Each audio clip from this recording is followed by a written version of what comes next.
أهلا بيكم. النهاردة هنتكلم عن موضوع شيق جدا. تركيبات العطور الزهرية. أهلا بيكي. وموضوع فعلا مهم، لأن التركيبات دي أساس في صناعة العطور كلها تقريبا. بالظبط. يعني مش بس كوحدات بناء لعطور تانية، دي ممكن كمان تبقى عطر لوحدها في منتجات تانية، صابون بقى، كوزماتيكس. تمام. والمصادر اللي معانا النهاردة بتوضح الرحلة الطويلة دي، رحلة البحث عن ريحة الورد الطبيعية والتحديات اللي قابلت الصناعة. هو فعلا فهم التركيبات دي زي ما بتقول أساسي، سواء لحد بيصنع أو حتى حد بيحب العطور وعايز يفهمها أكتر. أكيد ده مزيج كده بين الفن والعلم، وهنشوف ده كويس النهاردة. طيب خلينا نبدأ كده من الأول. زمان يعني كانوا بيعتمدوا على التقطير والاستخلاص. الطرق التقليدية. تمام، بس المصادر بتقول إن الطرق دي كان ليها حدودها، مش دايما بتطلع ريحة الوردة زي ما بنشمها بالظبط، صح؟ مظبوط جدا. وده كان بسبب إن العمليات دي نفسها بالحرارة أو المذيبات كانت ساعات بتغير في التركيبة الكيميائية للريحة. المكونات الحساسة بتتأثر. التغيرات الكيميائية دي كانت المشكلة يا زن. بالظبط كده.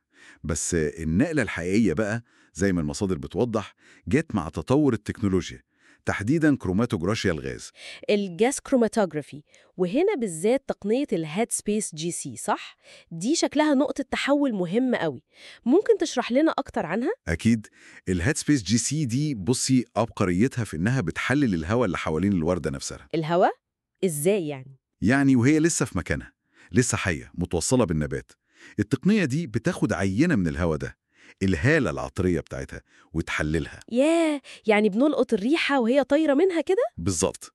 فبتدينا بصمة عطرية أقرب بكتير للريحة الحقيقية اللي بنشمها، قبل أي تدخل أو استخلاص ممكن يغير فيها. فهمت، وده أكيد فرق كتير في الصناعة. جدا.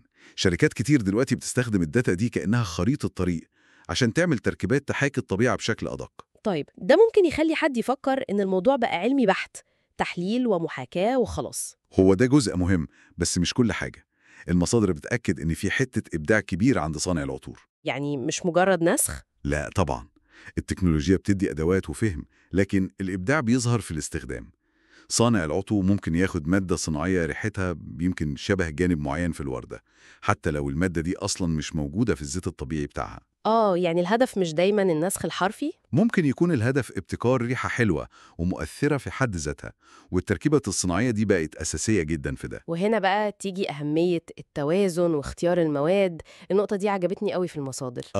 نقطة مهمة فعلا. إن مجموعة مواد محدودة، يمكن 8 مواد بس، زي كحول فانيل إيثيل وهيدروكسي سترونيلال وحاجات تانية كده، بالنسب المختلفة ممكن تدينا إيحاء بياسين أو ليلك أو زنبق الوادي.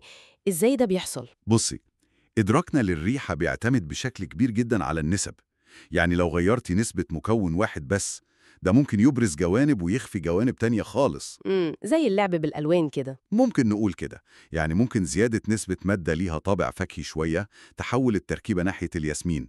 لو عززتي مكونات ليها إحساس أخضر أو مائي، ممكن تقرب لزنبق الوادي. فهمت. عشان كده اختيار مواد ليها شخصية واضحة، واللعب بالنسب ده فن لوحده.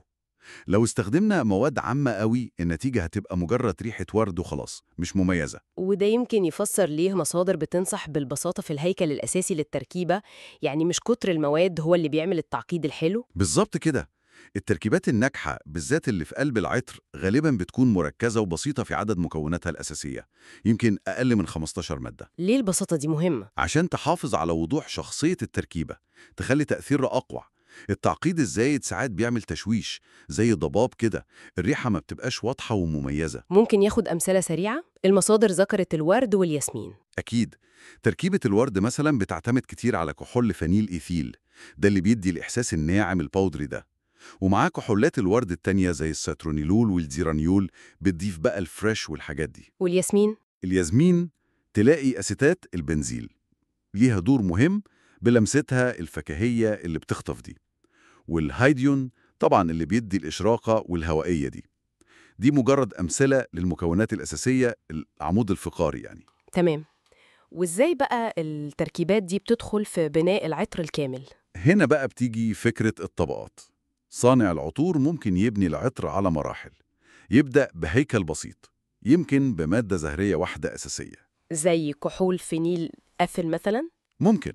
وبعدين يدعم الهيكل ده بتركيبة وردة صناعية أعقد شوية تضيف أبعاد تانية. وبعدين؟ وفي الآخر خالص ممكن يضيف لمسة صغيرة، نقطة مثلا من زيت الورد الطبيعي، عشان يدي عمق وغنى للريحة كلها. يعني بساطة في الأساس وتفاصيل أدق في الحاجات الأقل. بالظبط، البساطة في الهيكل والتعقيد في اللمسات الأخيرة والمكونات اللي نسبتها أصغر. يبقى لو حبينا نلخص أهم النقط اللي طلعنا بيها النهاردة، التركيبات الزهرية دي حيوية جدا. التكنولوجيا زي الهيد سبيس جي سي ساعدت نفهم ونحاكي الروائح الطبيعية أحسن. لكن ده ما قللش أبدا من دور الإبداع والخبرة. أكيد، إبداع صنع العطور في مزج الصناعي والطبيعي ده أساسي، والبساطة في الهيكل بتاع التركيبة غالباً بتكون سر قوتها وتأثيرها. وهو ده اللي بيخلي الموضوع مزيج من علم وفن وبناء دقيق. تمام. وده بيسيبنا في الآخر بسؤال مهم نفكر فيه. يعني طالما نفس المواد تقريبا بنسب مختلفة بتحلنا بظهور مختلفة خالص. النقطة دي فعلاً تخلي الواحد يفكر. بالظبط.